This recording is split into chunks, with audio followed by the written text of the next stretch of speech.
No, tiene que ganar lo mismo que la antecesora, no hay un aumento de salario para él. No sé de dónde tienen esta información, pero no debe ser lo mismo que gane, no hay un aumento en particular. Pero sí es importante que sepan. En la mañanera, Claudia Sheinbaum defendió su proyecto económico basado en redistribución de la riqueza, con aumento al salario mínimo, programas de bienestar y obra pública, resaltando que México pasó de ser uno de los países más desiguales a uno de los más justos del continente. Sin embargo, el momento más tenso se dio cuando una reportera la cuestionó sobre austeridad y sueldos de funcionarios, lo que provocó que la presidenta estallara en plena conferencia y al final quedara en evidencia quién estaba detrás de esos señalamientos. Durante mucho tiempo se habló solo del crecimiento económico. Esa era la medida preferida del neoliberalismo, crecimiento, crecimiento, crecimiento, que es producir más riqueza en los países. Muchos países que crecieron no necesariamente disminuyeron pobreza ni disminuyeron desigualdad. Nuestra visión no solamente es crecer, sino distribuir la riqueza para disminuir la pobreza. Hay 3 acciones que se siguieron con el presidente López Obrador que fueron claves para disminuir la pobreza y las desigualdades. Uno fue el aumento salarial, el salario mínimo, que entre 2018 y 2025, ya con el 12% que aumentamos nosotros, tiene un aumento de 135% en términos reales. Se pasó el salario mínimo de 3,000 y poquito a más de 8,000. 8,600 está ahora, ¿no?, el salario mínimo. Y en términos reales, es decir, quitando inflación, 135%. Aumentar el salario mínimo tiene un efecto redistributivo. Primero porque no solo aumenta el salario mínimo, sino los otros salarios, el que sigue del salario mínimo, salario medio también aumentó. Es decir, todos empezaron a ganar más, todos los trabajadores y trabajadoras, producto del incremento al salario mínimo. O sea, hay una empresa que produce y antes le pagaba a los trabajadores poquito y ahora le paga más, pues hay distribución de la riqueza generada por esa empresa. Entonces, ese es el primero para disminuir pobreza y desigualdad. El segundo son los programas de bienestar, que son transferencias directas del gobierno que vienen de erradicar gastos suntuarios del gobierno y corrupción, porque de otra manera no se podría haber hecho.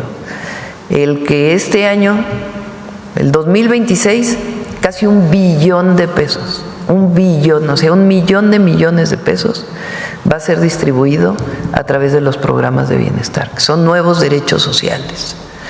Adultos mayores que tuvieran pensión o no y tienen 3,100 pesos mensuales por adulto mayor de transferencia directa, más todos los programas de bienestar, las becas importantísimas para poder mejorar la atención a las niñas y a los niños y además mejorar los ingresos de las familias que tienen hijos en edad escolar.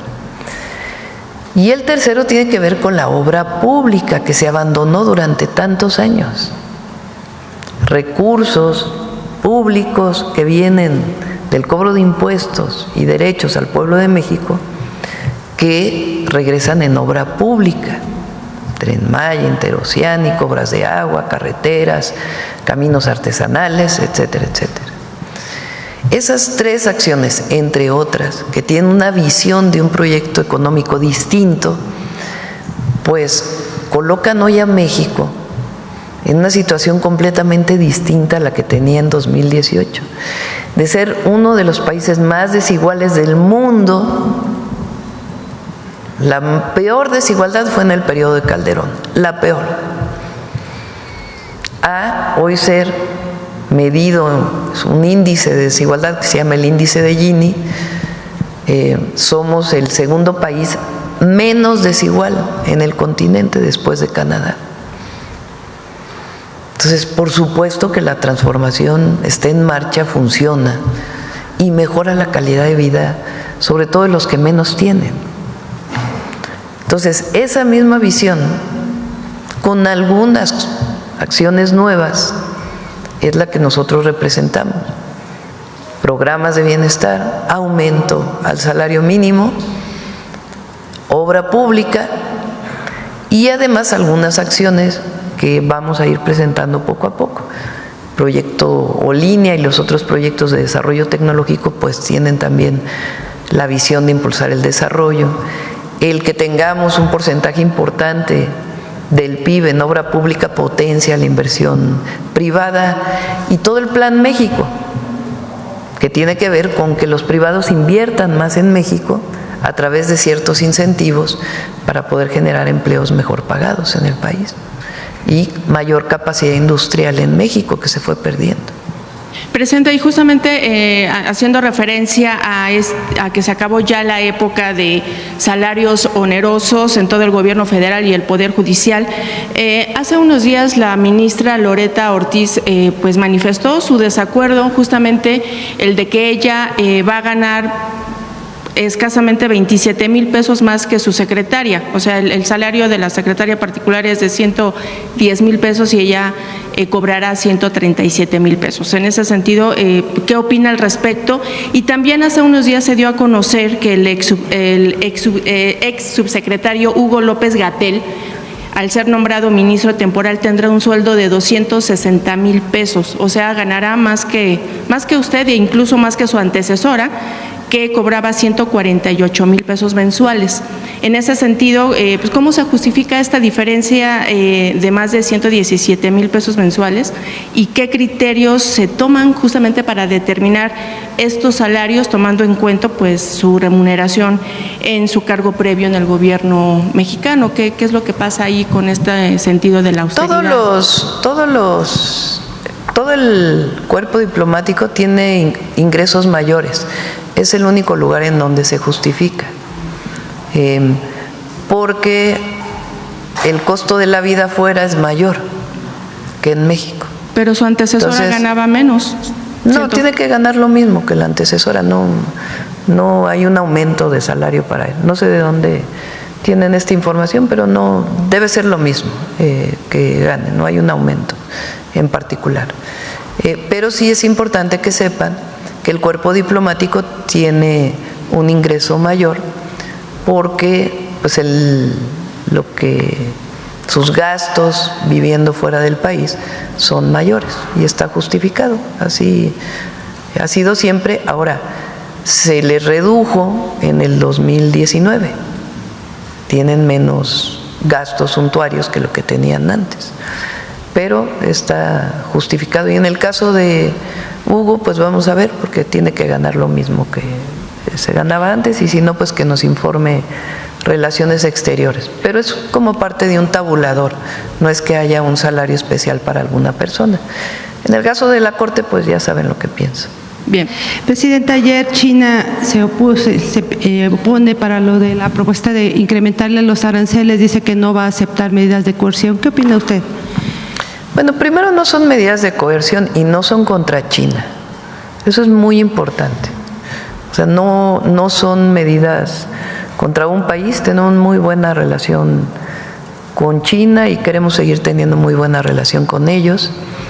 Entonces, no son contra un país en particular, ni mucho menos.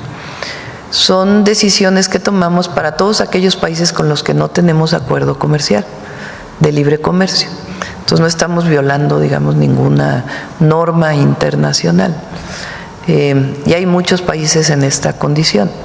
Es una decisión que se toma a partir del fortalecimiento de nuestra economía. Nosotros ya habíamos hablado con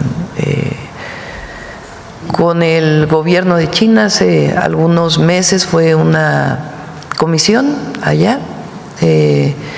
Y aquí con el embajador, que hace poco le dimos sus cartas credenciales, también se habían tenido pláticas y la próxima semana va a haber pláticas con ellos en particular. Corea del Sur también se acercó al canciller para poder tener pláticas y siempre vamos a estar abiertos a las pláticas y no es nada contra ningún país en particular.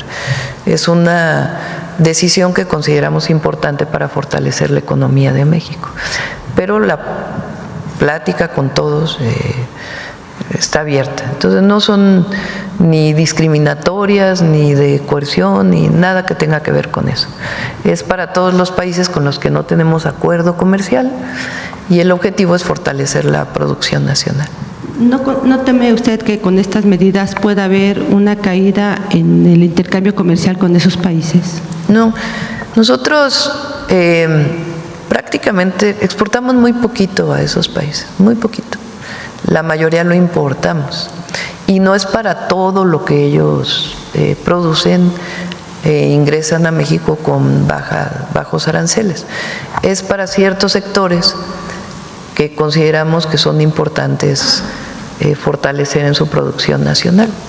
Entonces, vamos a dialogar con ellos, pero sí es importante que se sepa a todo México y a al pueblo de China, al pueblo de los países en donde se está haciendo eso, que no tenemos absolutamente nada contra ellos, al contrario, mucha admiración, respeto del trabajo que realizan y de cómo han promovido su desarrollo, pero son decisiones que consideramos importantes tomar porque nuestra visión pues es fortalecer a nuestro país, pero siempre va a haber diálogo con ellos. Gracias, Presidenta. ¿Se suma usted al llamado que ayer hizo el canciller a los consulados y paisanos en Estados Unidos a que no celebren las fiestas patrias por temor a redada? Sí, más que no celebren, que tengan precaución. Esa es la orientación que tomó la decisión Cancillería de orientar. En los consulados siempre se hace el grito y se va a hacer en todos los consulados de México en el mundo, no solamente en Estados Unidos. Es una celebración de nuestra independencia, pero pues bajo las condiciones que hay en este momento en Estados Unidos, se dijo pues que se acerquen al consulado y que juntos se tome la decisión. Gracias. Por otro lado, y al mismo tiempo también se hizo la comunicación a las autoridades de Estados Unidos, pues que era el Día de la Independencia de México y que muchos paisanos lo celebran allá. ¿Y ellos les contestaron algo? Aún no han contestado. Gracias. Por otro lado, se ha publicado que en todas las aduanas del país operan al menos 555 empresas que podrían estar relacionadas con conductas presuntamente ilícitas, de acuerdo con la investigación que abrió la Fiscalía General de la República tras el aseguramiento del diésel que transportaba el buque en marzo. ¿Qué información le han entregado sobre este tema, Presidenta? La investigación que se deriva, obviamente hay una parte que pues se resguarda por motivos de estar en proceso de investigación. La investigación que se hizo a partir del conocimiento del buque que llega a la costa de Tampico, que reporta que trae naftas, una sustancia que podía entrar con un permiso temporal de importación y no pagar impuestos. El descubrimiento de que en realidad no era nafta, sino era diésel.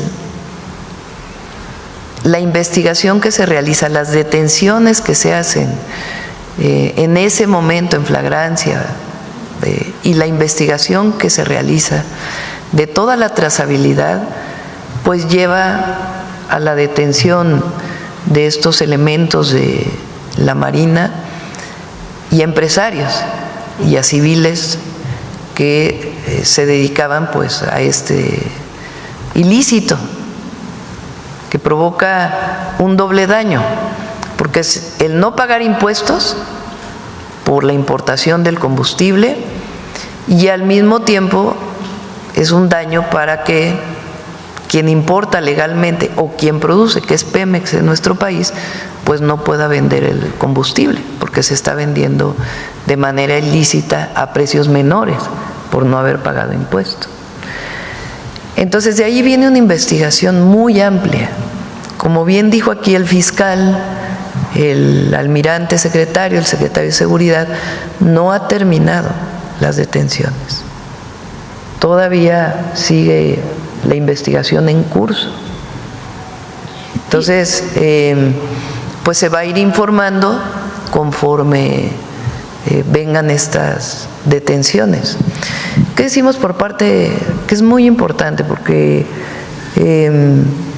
los adversarios y algunos dueños de medios de comunicación, bueno, de concesiones de medios de comunicación y comentócratas y demás, dicen la corrupción lo estamos deteniendo nosotros. Bueno, no la presidenta, obviamente, pero en nuestra administración, con las investigaciones. Es decir, cuando decimos es cero impunidad, es cero impunidad. Todo lo que dicen de que si estuvo involucrado el anterior secretario, las investigaciones dicen, y la Fiscalía establece quiénes están vinculados y quiénes no. Y hasta ahora, en particular en el exsecretario, incluso el fiscal dice, vino a denunciar, y a partir de ahí se abrió una investigación. Ahora, ¿por qué hay detenciones? Pues porque se descubre en particular este buque que llega a Tampico. Y a partir de ahí, pues se abre una cadena de investigaciones.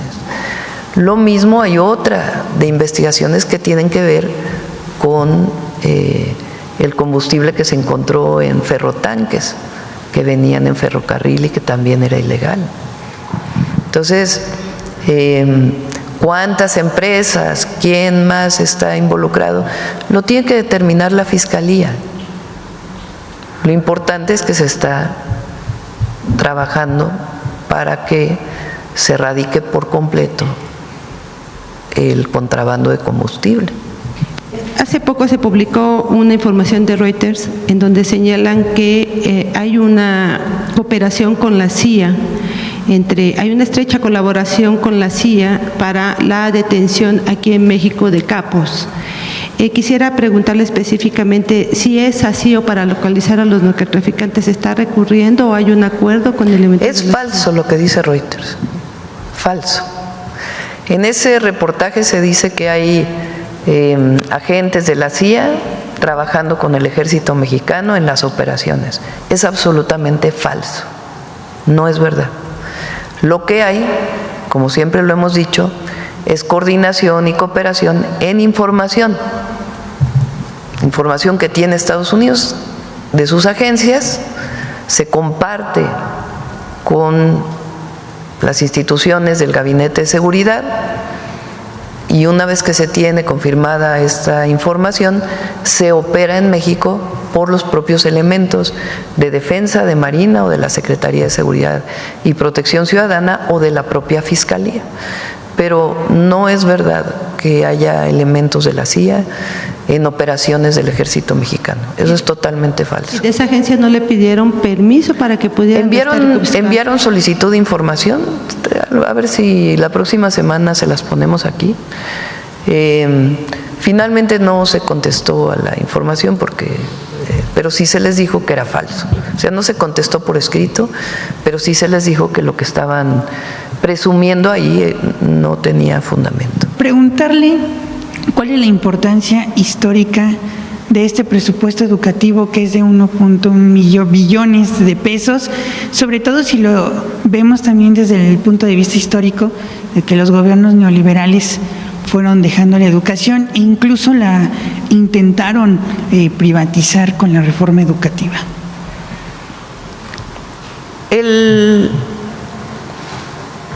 Digamos que la primera gran medida de austeridad que se toma es en la época de Miguel de la Madrid, ¿no? ¿Verdad? Y decían hay que reducir el gasto. ¿Quién daba esas orientaciones? El Fondo Monetario Internacional, el Banco Mundial, que era quien prestaba los recursos. Hay que reducir el gasto público. Y entonces, ¿en dónde disminuían? Salud, educación, cultura, todo lo que tiene que ver con derechos sociales. Ahí era la mayor reducción. Nosotros ¿qué decimos? Nosotros no llevamos a cabo esas políticas de austeridad del pasado. Le llamamos austeridad republicana, porque tiene que ver con reducir el costo del gobierno a la sociedad. El gobierno no tiene que ser gigantesco para cumplir con su tarea. Mientras más eficiente, mejor. Entonces reduce los gastos administrativos y se dedican los recursos a lo esencial. Incluso decían gasto en educación, nosotros le llamamos inversión educativa. Inversión en educación, porque no es un gasto, es una inversión. Entonces este año estamos dando más recursos a educación básica, más recursos a educación media superior y más recursos a educación superior, más recursos a becas y más recursos a mejoramiento de la infraestructura educativa, a escuelas. Ese es el programa completo. Las becas para niños y niñas pues son muy importantes, las vamos a dar en dos partes. Primero cuarto, quinto y sexto, y después ya cerraremos el 2026 ya de primero a sexto de primaria. De tal manera que desde primero de primaria hasta el tercero de preparatoria estés becado. Y ya después vamos a ir apoyando poco a poco a más becas de universidad. Preguntarle cómo van las pláticas, por ejemplo, con la India, porque también la India es un país con el que no tenemos tratado comercial. ¿Cómo van las pláticas? Sobre todo porque usted ha mencionado que tienen el interés su gobierno en fortalecer el sector farmacéutico y tener una relación con la India. Sí, por ejemplo, vehículos es una parte que tiene aranceles, vehículos importados. Nosotros no importamos de la India, ¿no? Se importa, pero muy poquitito de los vehículos, estos pequeños que son casi de manera individual su importación. Prácticamente no hay afectaciones en lo que importamos de la India y seguimos trabajando con ellos en distintos temas. Siempre vamos a hacer mesas de trabajo, de diálogo. Lo que es muy importante es que nosotros no estamos en contra de esos países, ni es una actitud discriminatoria, ni tiene que ver con un solo país, ni queremos generar algún conflicto con ellos, ni mucho menos. Y nos interesa el comercio con ellos. Es una medida que tomamos de fortalecimiento de la economía nacional con aquellos países con los que no se tiene tratado dentro del marco legal de la Organización Mundial de Comercio. Por último, también preguntarle, hace unos instantes se publicó una lista de streamers con mayor visualizaciones y usted está en tercer lugar. ¿Qué opinión le merece, Presidenta? No lo he visto, no lo pude ver. Pero pues gracias por ver la mañanera. Ya subió de rating ahora que regresamos de vacaciones. En vacaciones bajamos un poquito. La gente estaba en otros temas. Pero ya regresamos poco a poco a nuestro rating habitual. Muchas gracias, Presidenta. Bueno, vamos sobre... Lo vemos el miércoles, si quieres, para que traiga bien la nota y que se pueda explicar. Presidenta, el senador Adán Augusto López dice que va a bajar las operaciones del Senado prácticamente en 500 millones de pesos. ¿Para qué alcanzaría si no lo solicitara el Senado en el gobierno de su administración? Pues a educación, salud, cultura, lo que le falta al INAH y a cultura de presupuesto, que estoy segura que se va a reorientar del Poder Judicial, pero puede incorporarse, y obra pública, esencialmente creo que. Presidente, el día de ayer Acipona colocó una reja con puntas cortantes en el malecón de Acapulco, en el mismo lugar en donde el artista visual y ambientalista Luis Arturo Aguirre se tiró un clavado para pedirle que escuchara al pueblo que pide que el Jardín del Puerto no tenga locales comerciales, como usted se comprometió aquí en noviembre. Preguntarle, Presidenta, si usted dio la instrucción de que se colocaran estas mallas. No di la instrucción, pero fíjate, puntas. Ese día que fui a inaugurar el Marinabús, la gente gritaba 80-20, 80-20. Y pregunté, ¿por qué es eso de 80-20? Me dicen, pues que quieren que 80% sea área libre Verde. Y solamente el 20% sea Verde y cultura. Sí, nada más que ya tiene banqueta, una parte del puerto. Entonces, pues esa parte no puede ser área verde. Entonces le pregunté al almirante, oiga, ¿y cuánto va a ser área libre? 90%, me dice. Le digo, entonces, ¿cómo 80-20? Si de área libre tiene 90. No, Presidenta. Y luego de área verde es 70%. ¿Por qué no puede ser más? Pues porque es justamente el malecón por donde se camina. Entonces, ha habido muchas reuniones y se ha explicado. Digo, no sé por qué se colocó esta reja, lo voy y es a con preguntar. punta cortante que impide pues la vista, o sea, los turistas que vayan. Pero no el creo próximo- que sea definitivo, ha de ser algo temporal, pero lo preguntamos para que se te pueda informar. Pues sí, Pero sí es importante que todos sepan. Presidente. Incluso lo dije en mi discurso, bueno, no va a ser 80-20, va a ser 90-10, 90 área libre y 10 de área comercial. El área comercial, ¿para qué es? Para poder mantener el espacio, no es ningún negocio de nadie, sino que las rentas van a permitir pues mantener todo el espacio.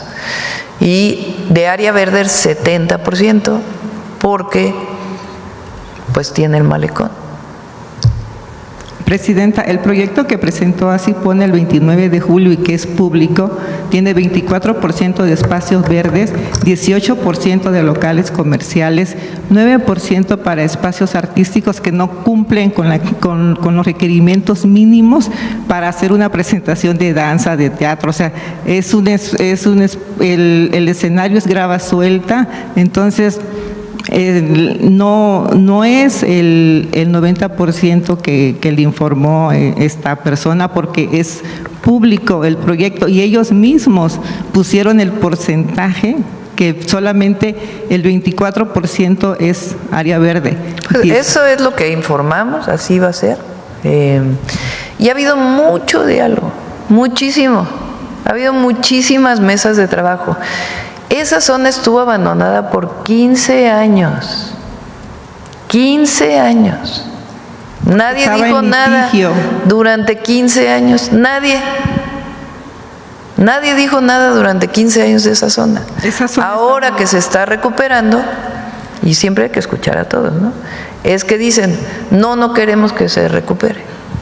Presidenta, eso estaba en litigio porque justamente en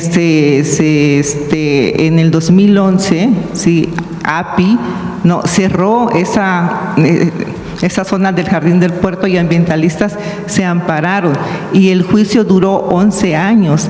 Entonces no es que haya estado abandonado pues porque el pueblo así lo quería, sino porque al contrario lo estaba defendiendo, estaba en litigio. En 2021 se terminó la concesión del API, Andrés Manuel creó la Asipona y en lugar de que se lo devolviera al pueblo, se lo concesionó otra vez a Asipona, pues para hacer estos locales comerciales. Mira, ahí hay muchos espacios en Acapulco, muchísimos.